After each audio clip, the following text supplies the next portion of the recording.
महाराज की। आज सतगुरु महाराज जी ने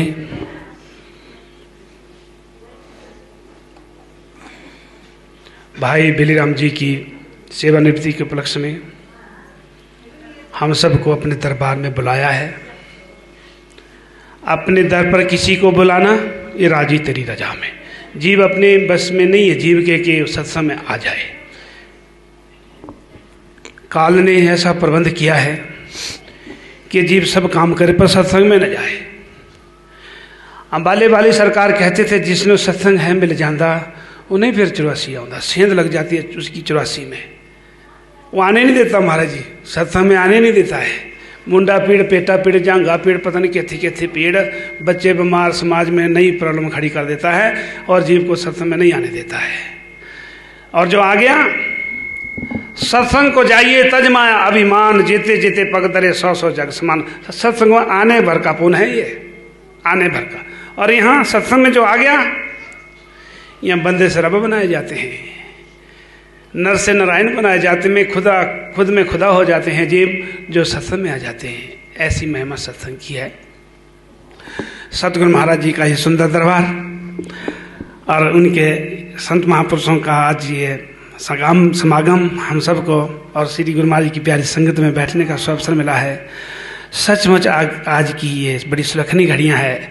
सावधान होकर के हम आज जो बात पीछे छूट रही है, जो समझ नहीं आ रही है, आए हैं सो जाएंगे, जाना पड़ेगा, पक्का डेफिनेट जाना पड़ेगा। जो चले गए कहाँ गए? लापता हो गए। हमारे साथ यही होने वाला है। कहाँ जाओगे बताओ? जाना तो है, पक्का जाना है, पता सबको पता है, चले जाना है। कहाँ जाना है? हमारे पास कोई एड्रेस नहीं है तो फिर मनुष्य होने का क्या लाभ हुआ? तब तो खाना पीना सो जाना ये तो काम है पशु समाना। दिन गवाया खा के सो के गुआदी रात, 2 घड़ी भजन नहीं किया। अरे बड़ी शर्म की बात। संत उड़मा दे रहे हैं हमको कि आप भजन नहीं कर रहे। भजन मतलब याद नहीं कर रहे उस परमेश्वर को, उस परम सत्ता को। अरे हमें सुविधा दी है सतगुरु महाराज जी ने, घर में आकर के जगाया है। अंबाले वाले महाराज जी ने घर घर में आकर के ये सुविधा हमें प्रदान की है, वो सोच दी है। महाराज जी कहते हैं जींदे तो चाचे सीख ले, जे तो कोल पिया दे जाना। पता है ना मैं अपने घर जाना है। इस जीवात्मा ने परमात्मा रूपी समुद्र में पहुंचना है, परंतु करोड़ों जन्म हो गए इसको भटकते हुए, नहीं पहुंच रही है। काल ने ब्रह्म रूपी किले में कैद करके रखा हुआ है जीवों को। 84 लाख योनियां कैद है जिसमें ब्रह्मा विष्णु महेश का सिक्का चलता है, पैदा करता है, पालन करता है, फिर संहार कर देता है और विभिन्न योनियों में डालता है। काम, क्रोध, लोभ, अहंकार, 25 प्रकृतियां और पता नहीं क्या क्या है, 12 राशियां, 9 ग्रह। इस चक्कर में जीवात्मा को डाला हुआ है। कर्म प्रधान विश्व रची राखा, जो जस कर ही तस्फल चाखा। नियम है जो करेगा उसको भरना ही पड़ेगा।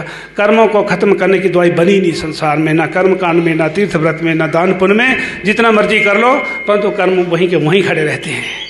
करोड़ों जन्म हो गए ऐसे गांठ बनी हुई है कर्मों की, और हमारे ही कर्म में पता नहीं कब गांठ खुल जाए और कब क्या हो जाए। आज यहाँ है, कल PGI में होंगे और हालत ही खराब होगी। डॉक्टर की समझ में भी नहीं आएगी बात क्या हो गया। तो ऐसा है, ये काल की नगरी है, अंधेर नगरी है, कुछ भी हो सकता है। प्रेमियों आज समय है, आज वो प्रबंध कर लिया है। वक्त है कुछ जाने का समान कर, फिर तबीयत कब संभाली जाएगी। अभी वक्त है कुछ जाने का समान कर, फिर तबीयत कब संभाली जाएगी। फिर तो मुश्किल हो जाएगा जब यमराज के बंधन में आ जाएंगे हम। यमराज पकड़ लेगा, गिरफ्तार कर लेगा। कबीर साहब कहते हैं आए हैं सो जाएंगे, राजा रंग फकीर एक जाएंगे सिंहासन में चढ़ के गुरमाई की गड्डी में। ऐसी तेनू लेना है बेटा, गुरमा जाएंगे। कबीर साहब ने लिखा ऐसा करके जाओ कि तुम हंसो जग रोए, कौन हंसेगा मरती बार। मौत जब सामने खड़ी होगी तो कौन हंसता है? कोई ऐसा साथी बना लो, मुक्ति का प्यारे जतन कर ले, रोज थोड़ा थोड़ा भजन कर ले। रोज भजना मतलब याद करना है। कौन है वो ताकत जिसको याद करने से जीवात्मा बंदे से रब हो जाती है, अपने घर पहुंचने के काबिल हो जाती है। कबीर साहब कह रहे हैं सिमरन से सुख होत है, सिमरन से दुख जाए, कहे कबीर सिमरन किए साईं माही समाए। और कौन सा है वो सिमरन? संस्कृत का शब्द है सिमरन। शुद्ध हिंदी में उसे स्मरण कहते हैं, उर्दू में उसे याद कहते हैं। याद ही करना है केवल। और वो कौन है वो ताकत?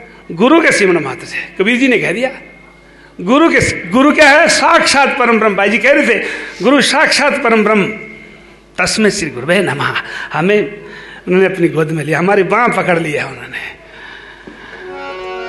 मन मोर वांगू पया नचे, गुरा ने साडी बाँ फड़ लाई। मन मोर वांगू पया नचे, गुरा ने साडी बाँ फड़ लाई। मन मोर वांगू पया नचे, गुरा ने साडी बाँ फड़ लाई। गुरा ने साडी बाँ फड़ लाई, गुरा ने साडी बाँ फड़ लाई। गुरा ने बाँ फड़ लाई, गुरा ने साडी बाँ। मन मोर वांगू पया नचे, गुरा ने साडी बाँ फड़ लाई। मन मोर वांगू नचे, गुरा ने साडी बाँ फड़ लाई। भले बुरे आदि समझ आ गई, भले बुरे आ गई समझ आ गई, भले बुरे आदि समझ आ गई।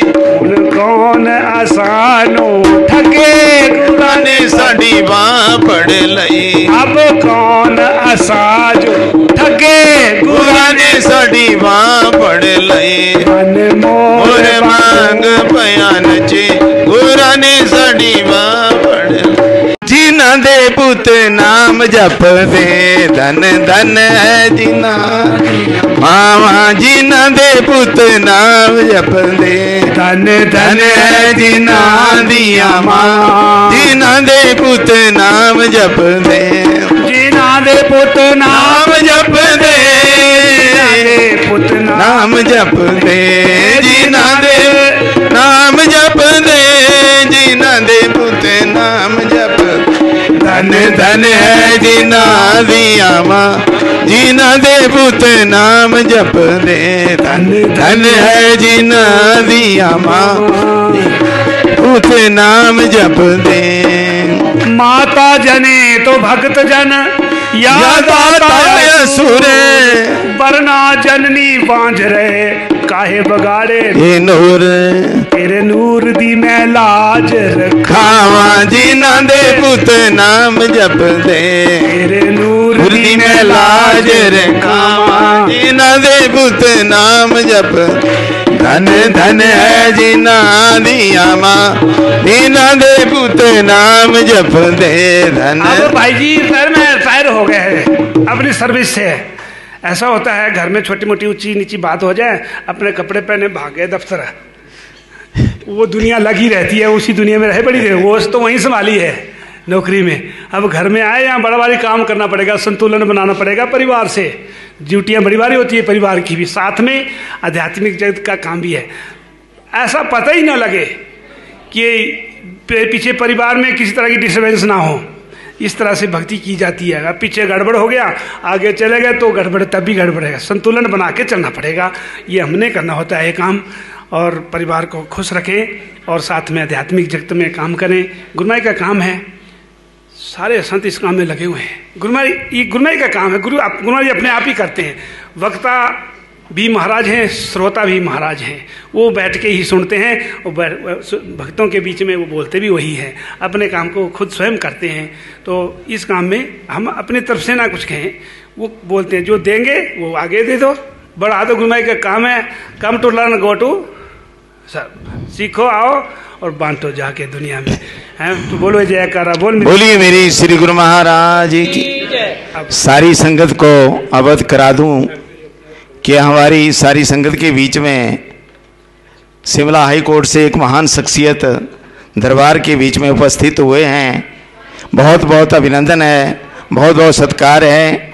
सारी संगत की तरफ से इनको कोटि कोटि वंदन है, कोटि कोटि नमन है, कोटि कोटि प्रणाम है।